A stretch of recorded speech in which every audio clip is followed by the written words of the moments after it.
like to introduce Andrew Fleming, who is a partner manager with Snowflake. Awesome. And what we want to talk about today is we're really excited to be discussing this technology with you. For those of you who aren't familiar with Snowflake, Snowflake is a cloud product. We are a data cloud. And it's very exciting because we are the only data cloud on the market today. Stop. Yep, so we're good to go. We'll do it from right here. So the thing that we do at Snowflake is we really focus on breaking down data silos. So data silos prevent this value realization.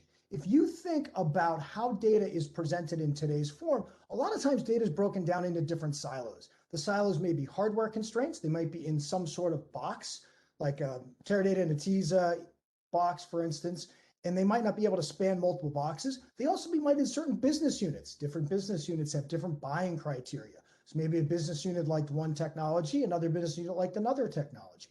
And it was able to do that because that was the way you had to be able to serve and service data back to the end user.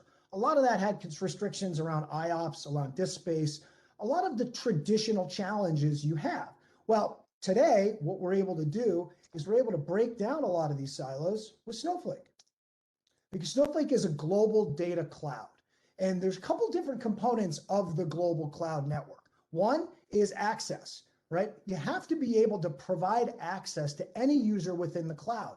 And Snowflake is able to do that by providing access to any user that's in Snowflake's cloud, but not necessarily your own team. So you can connect with any other Snowflake user in the world, and you can connect securely, and you can connect with governance, and you can also dictate the action that each user can take. So if you want to share information and you want to share data between your own teams, you can open up data sharing between your own teams. If you want to share data across organizations, maybe you have a child company, you can set up secure shares across child companies. We also have this innovative data marketplace where you can actually go out and buy data. And being able to buy data, or there's also free data sets in there as well, you can bring that data in instantaneously because that data is already in Snowflake's native format and enrich that data to provide better information back to the decision makers at your company.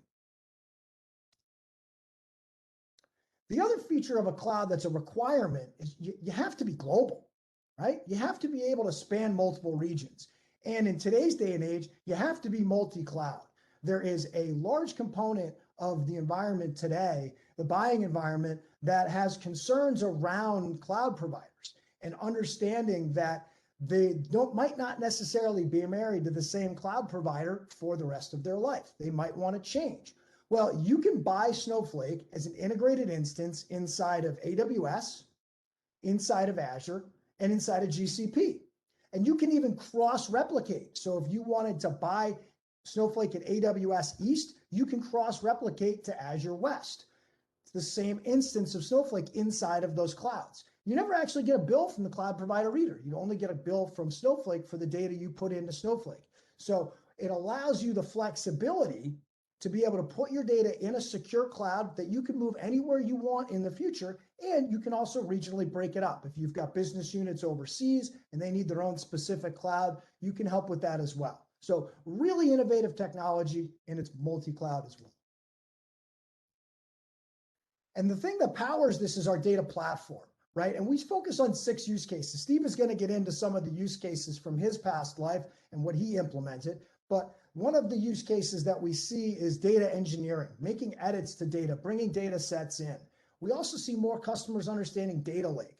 As you know, data has gravity, right? And being able to provide data gravity gets more people looking at that same data set. So being able to provide a data lake inside of Snowflake gives people instantaneous access to query that data that's already coming in. And the more data you have in there, the more people are going to look at it, the better results you're going to get.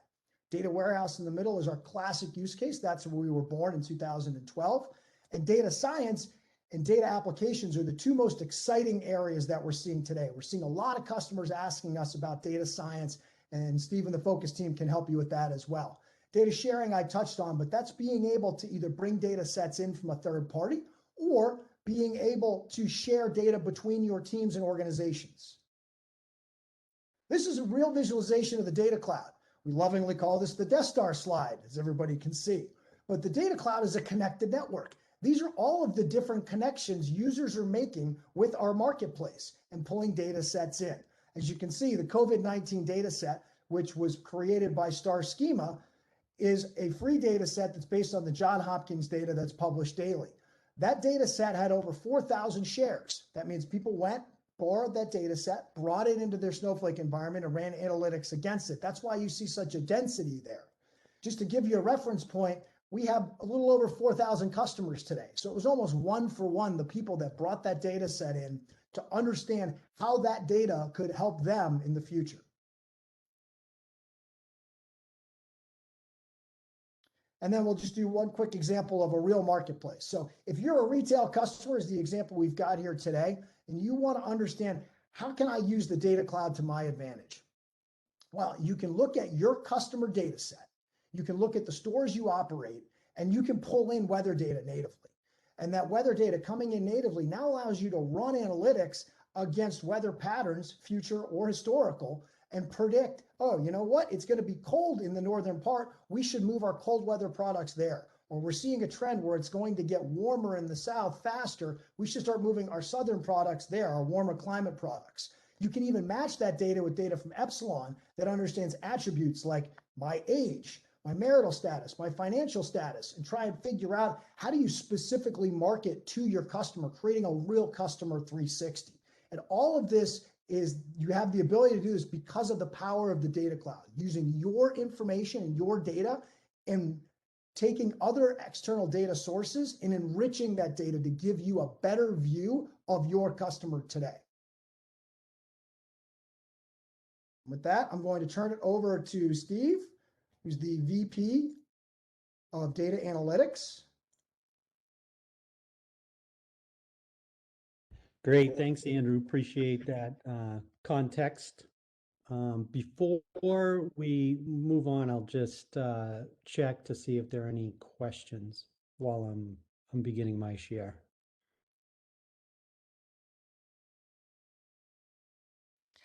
Steve, we actually do have a question. Andrew, someone asked, do customers use Snowflake for a single workload? Could you answer that for us, please? Yeah, customers use Snowflake for single workloads all the time. It's actually a very good question, because a lot of companies have these historical boxes that might have, 20 or 30 or 50 applications attached to it. And generally what we do is, when we talk to a customer through, our consulting partners like Focus Technology, we'll identify one pain point or something that they can't do today. We can sell to that particular use case. We can prove out our technology in real life in your environment.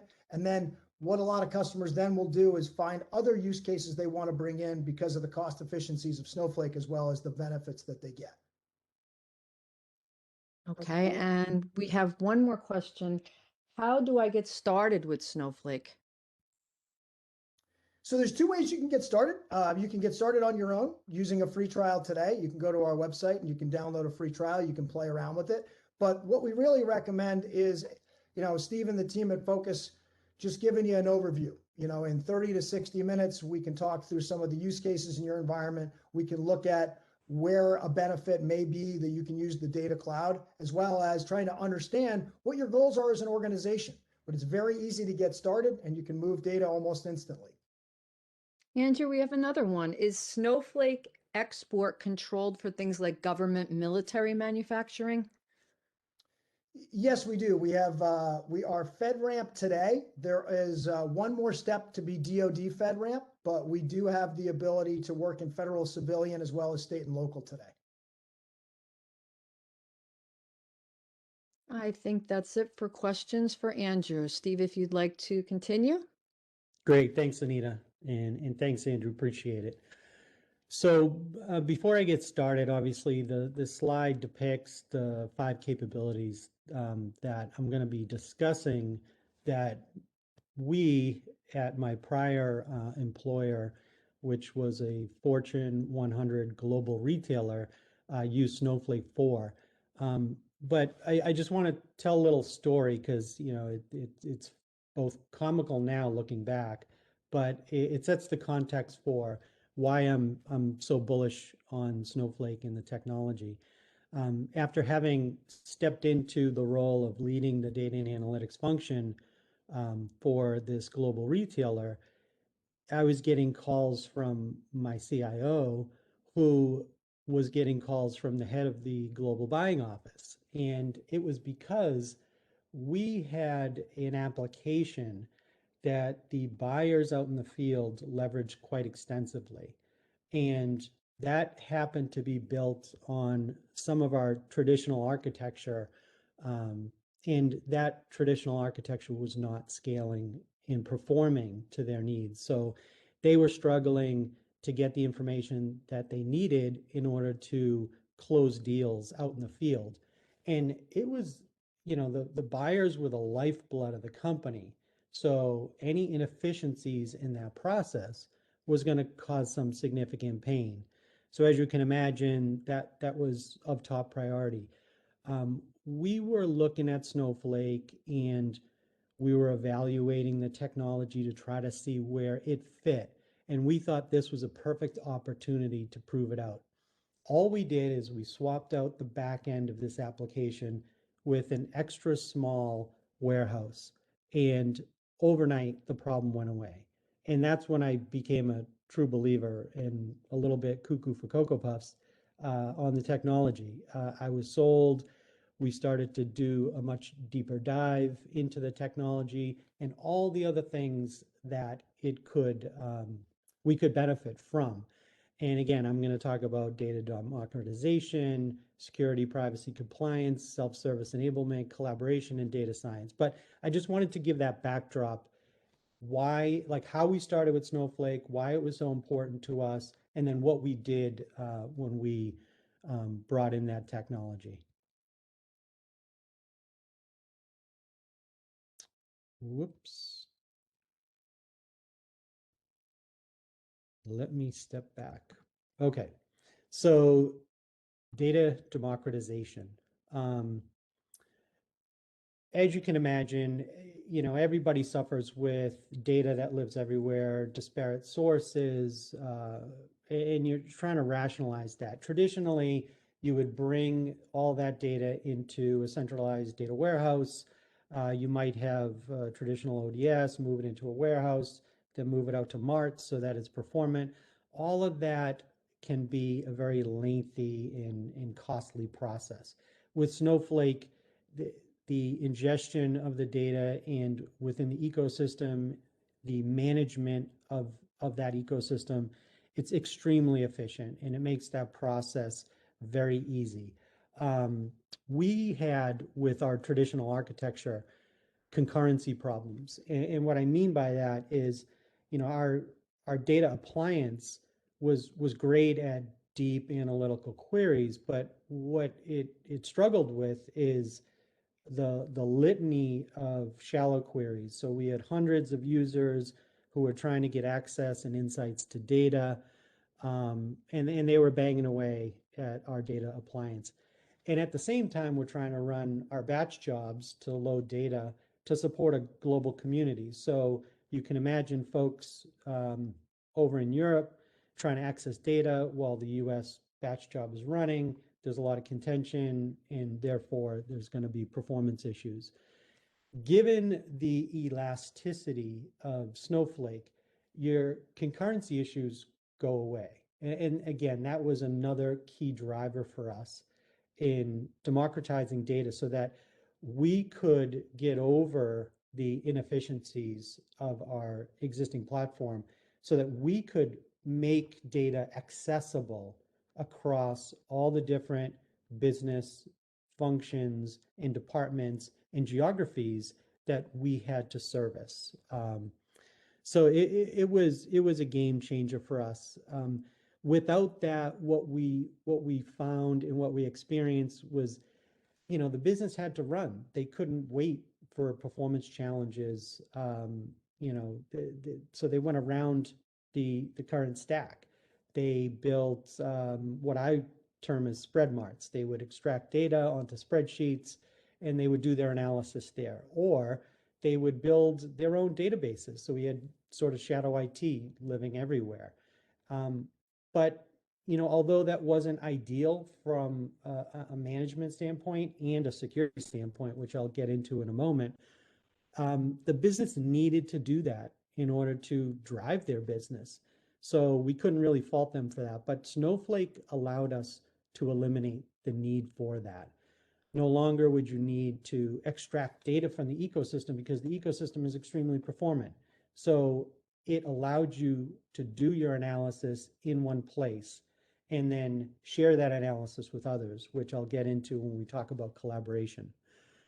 So it significantly reduced the inefficiencies of collecting, cleansing, organizing data. You don't want your business folks who you've hired to do analysis to spend time collecting, cleansing, and organizing data. You want them driving your business, and that's what Snowflake did for us.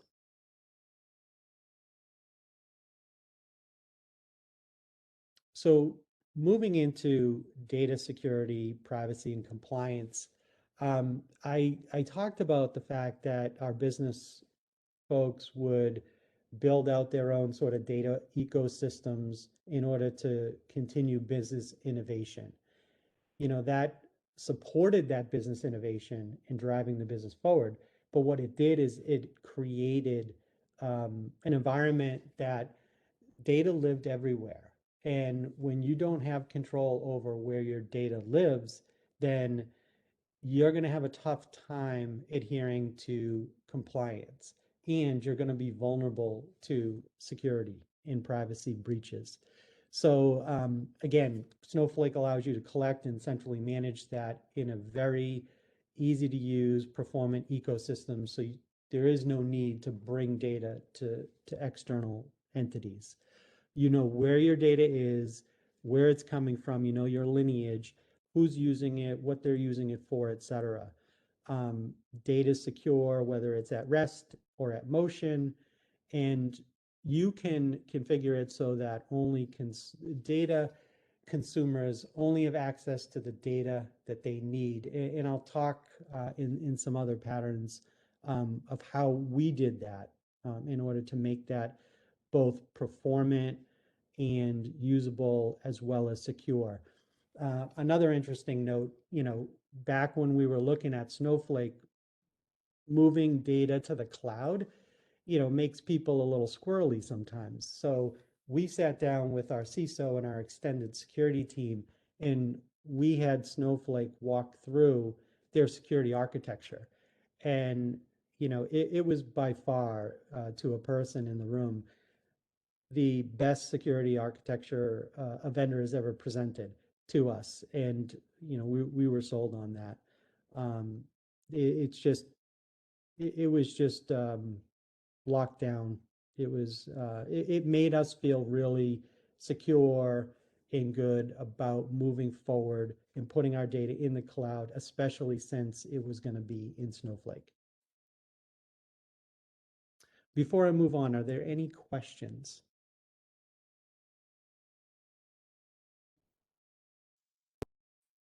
All right. So self-service. Self-service, I would say, was the biggest benefit that was driven from leveraging Snowflake. I talked about when I stepped into the role, had some challenges with our global buying application. One of the other challenges we had was my team was sort of the central report writing shop, if you will. So whomever needed access to data through reporting, they would come to my team and we would write the reports. So that just wasn't a scalable pattern for us. There was no way we were going to service our community of hundreds, if not thousands, of business constituents who needed access to data throughout the globe. So we pivoted to a self-service model where we enabled the access to data and fostered a more data literate and data driven culture. And Snowflake was at the center of that strategy. We were able to create virtual warehouses based on each of the business domain needs. We were able to provide control over that data. So again, you know who was using it for what purposes, et cetera. And businesses were able to share their insights across domain. And in the traditional dashboard and visualization standpoint, a lot of tools struggled with performance, whereby they needed to extract data in order for that report or that visualization to perform. With Snowflake, what we're seeing now is that more and more BI and visualization tools are partnering very tightly with Snowflake in developing connectors so that they're leveraging the power of the Snowflake platform in order to run those visualizations. So we were leveraging, direct queries right into Snowflake that made those visualizations very performant. So our business partners got their insights extremely fast. And that's what I'm seeing as a trend now in the industry, where you no longer have to put your data in memory in a tool or even do data extracts so that that tool will perform. They're leveraging Snowflake as that compute engine, and they're taking the result sets. And as a best practice, obviously, you want your most complicated workloads to be in your database engine, and Snowflake is the best one out there. Steve, we have a couple questions in the chat. What is the data size limit for processing? Data size limit for processing, probably, Andrew, good question for you and your team. Hi, hi. This is Jonathan Tao. So I'm a partner sales engineer at Snowflake. So really, the data size limit is there's no real data size limit. When it comes down to ingestion, there's unlimited storage. We'll always go out and get more object store for you to store data. Now there are some, I would say, barriers or sort of edge cases that we prevent and protect against, as far as table widths and things that, specific to, the table schema or the amount of information there. But for, I would say, 99.99% of use cases, it's, functionally limitless. Yeah, to give you a real life example, we have customers that have over 20 petabytes in Snowflake. And we have one more question. Snowflake partners with Azure, AWS, and other IaaS providers, or does it run its own infrastructure? So we run an integrated infrastructure. So what we do is we actually buy compute and capacity from the cloud providers, and then we put the Snowflake product around it. So what we'll do is as JT just mentioned, if you put more data into your Snowflake instance, we'll go and acquire more data sets, and we buy those in advance so that we already have them.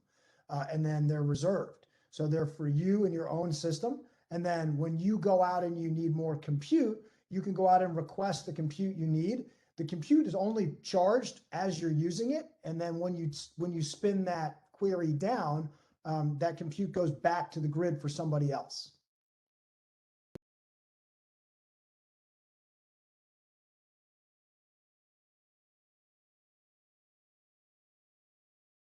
Great. Anita, any other questions? Not at the time. Okay, great. And before I move on, the other thing I wanted to touch upon, because, as data warehousing traditionalists who grew up with, the creation of the data warehouse um, moving data using ETL was a big thing. Like it was very physical. You go from ODS to warehouse to Mart, like I discussed. So the notion of virtual warehouses, I just want to accentuate that point.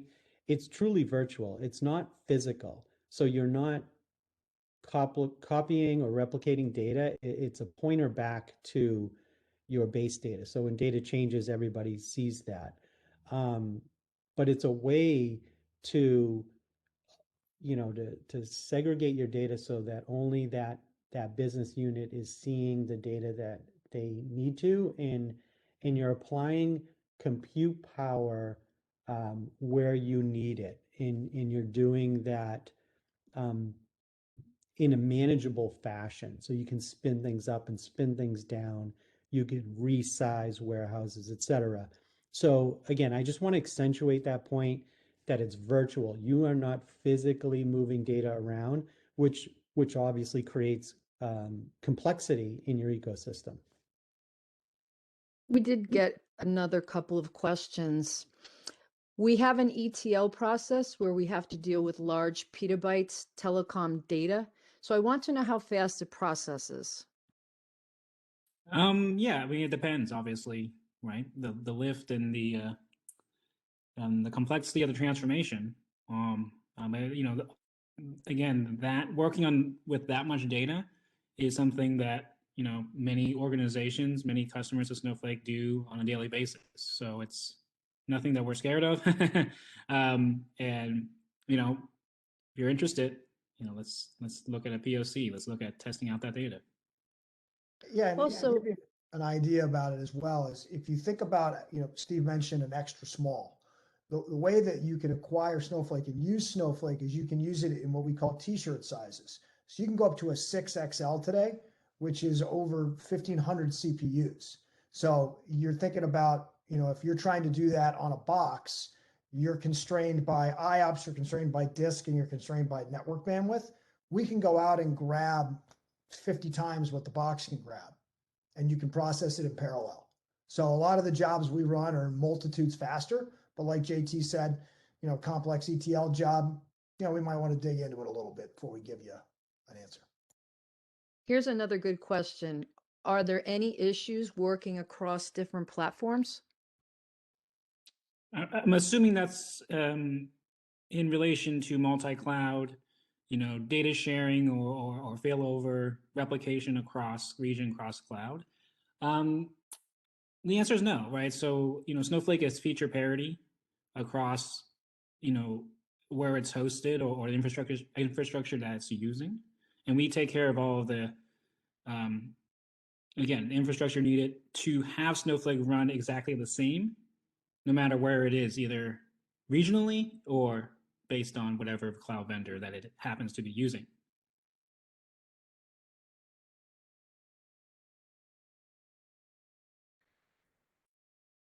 So is Snowflake a cloud compute product and not a cloud storage solution, and rather just points to our data warehouse? Good question. The answer is no, because you know, to really realize the benefits of the performance and a lot of the other unique features of Snowflake, we do not require, but we highly encourage you to ingest the data to Snowflake. So Snowflake does have a Snowflake managed storage, and of course, that is just one of the three components of the architecture. And the second key component is that scalable on-demand compute that we have been talking about. There are features of the platform to, leverage external tables, query directly off of data lake and stuff like that. But that's not the primary use case or orientation of using the platform.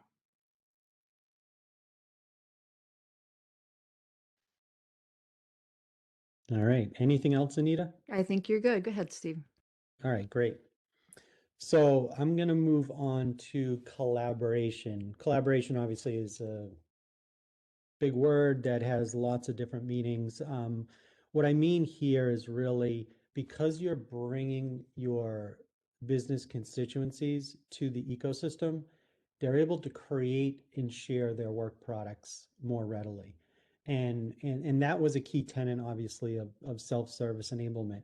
When we started putting the power of the insights where they should be in the business, it created a community that was able to collaborate on work products that were all driven off of good, secure, understood, managed data.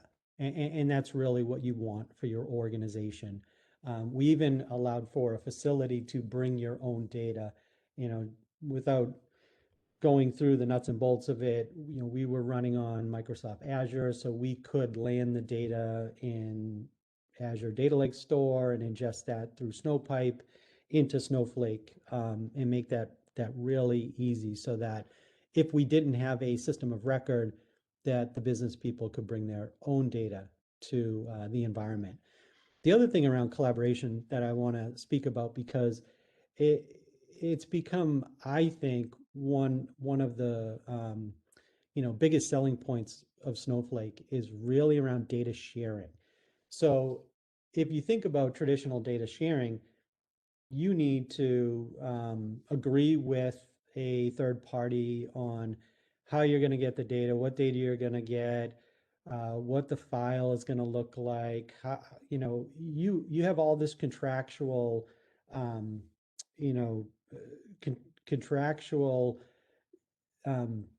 things that you have to work out, quite candidly. And then you have components of the transformation, the handshake that has to happen in order for you to send and receive data from a third party.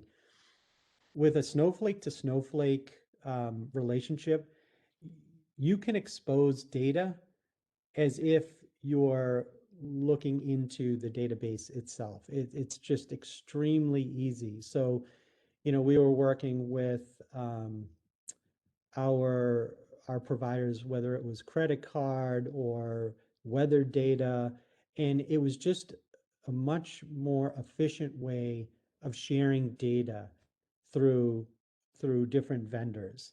The other thing, and it was touched upon earlier, is really the data marketplace. So now there's a lot of different public data sets that are out there that you can tap into and marry with your own data to enrich your data and enrich those insights. Obviously, weather data was significant for us, given that we were moving goods all over the place, and our supply chain, and trying to be as efficient as possible in that, and routing trucks, et cetera. So having quick, timely, efficient access to third-party and public data was extremely important.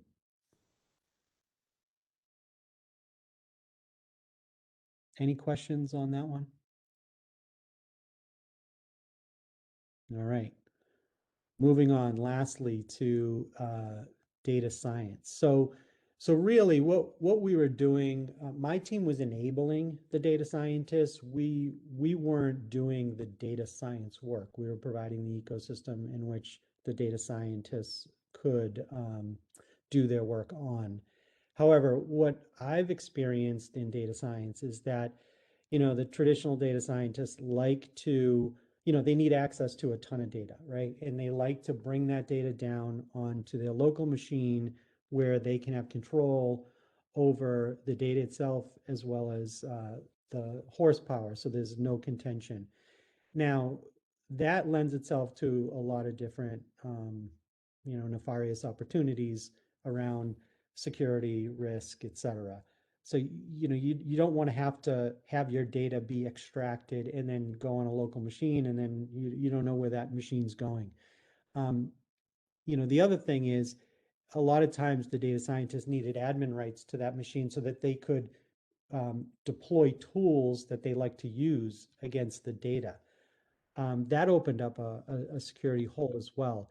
So by having an ecosystem like Snowflake, now you have your unlimited availability of data. You can bring as much data as you want to bear against the problem, and you can bring as much compute as you want to bear to the problem. So now no longer do the data scientists have an issue with the amount or access to data. And then from a tooling standpoint, you architect the ecosystem so that you're bringing the tools to the data versus the data to the tools. And it allows the data scientists a more flexible ecosystem in order to use. And I mentioned collaboration. It allows the data scientists an ecosystem in order to collaborate on their work products as well. So it just provided a whole lot more flexibility, scalability, extensibility that we didn't have under the old pattern of enabling data scientists to do their job. Any questions around that? Steve, what BI tools did you use to deliver self-service, and what would you recommend? Yeah, so self-service, we, at the time, this was several years ago, we brought in Tableau. Tableau was great at the time for visualizations. The business loved it. Given that we were also an Azure shop, we made the Azure decision after we had brought in Tableau. So, given our arrangement, Power BI was free. So we kind of leveraged the two. And as you can imagine, in a global retail setting, once we started hitting the pattern where we were pushing out insights to the store, to the store employees, that really exacerbated our user base. And so Power BI became a very efficient tool to use from a cost standpoint as well as a mobility standpoint. So we leverage the two, but there are some other really good tools out there, especially depending on the pattern, like whether you're doing deep analysis and you enjoy the Excel format. Sigma is a great tool. Getting away from your traditional dashboards and doing more natural language type queries. ThoughtSpot is a great tool. So there's a litany. It's a very competitive landscape, and quite candidly, a lot of them understand how transformational Snowflake is, and they're partnering quite extensively with Snowflake to take advantage of the compute horsepower. Okay, Steve. So what would you say the single most important problem that was solved and the benefits that were received? Yeah, the single most important problem for me that was solved, and subsequently the benefit received, was enabling self-service. Selfishly, I didn't want my team to be a bottleneck to innovation. And so by pushing out that workload to the broader community, it put the power in the right hands, and that was in the hands of the business. And we enabled that. So that was really, the big differentiator for us and the biggest benefit, both, selfishly for my team, but also the business. The business doesn't want to be constrained. Business changes every day, and they can't wait for bottlenecks and log jams. They need to innovate and move forward. Steve, is it good for streaming data? Yeah, it's just a different pattern of ingestion, but absolutely streaming data. We had some workloads where we had electronic receipts, which we were streaming. But if you think about the IoT pattern, it's a great platform for that. And I'm sure, Andrew and Jonathan could cite customers who are leveraging streaming quite extensively. Obviously, I've spent my 30-year career on the client side. I've worked for big companies. I've spent the majority of time in data and analytics. So I haven't been a career consultant. And the reason I joined Focus is because, my DNA and their DNA is pretty symbiotic. we're looking to solve customer problems, and we do that with our 4 pillars. We help customers store, secure, manage, and transform. So we have a robust data center infrastructure offering. We also help our customers with cloud and hybrid cloud. We can help you on your transformation to the cloud. Obviously, security is top of mind for every company. We play very extensively in the security space. We have a robust managed service offering. So if you're trying to offload some of your IT or all of your IT, we can do that as well. And then obviously in transformation, digital transformation, automation, and with data and analytics, which I'm responsible for, we can help our customers there as well. And so why choose focus? Again, we're customer first. We partner with our customers because we really want to solve their problem. We don't want to just get in there and land and expand. And we really want to help you on your journey. What is your pain point? We want to solve it. What opportunity are you trying to exploit? We want to help you there. Our people have a ton of experience. It's all based in real world patterns, like myself, 30 years in the industry on the client side. And we have comprehensive offerings, which I just mentioned. And last year we were voted #1 place to work by Boston Business Journal. So we're extremely proud of that, along with all of our other awards that we've achieved over the years.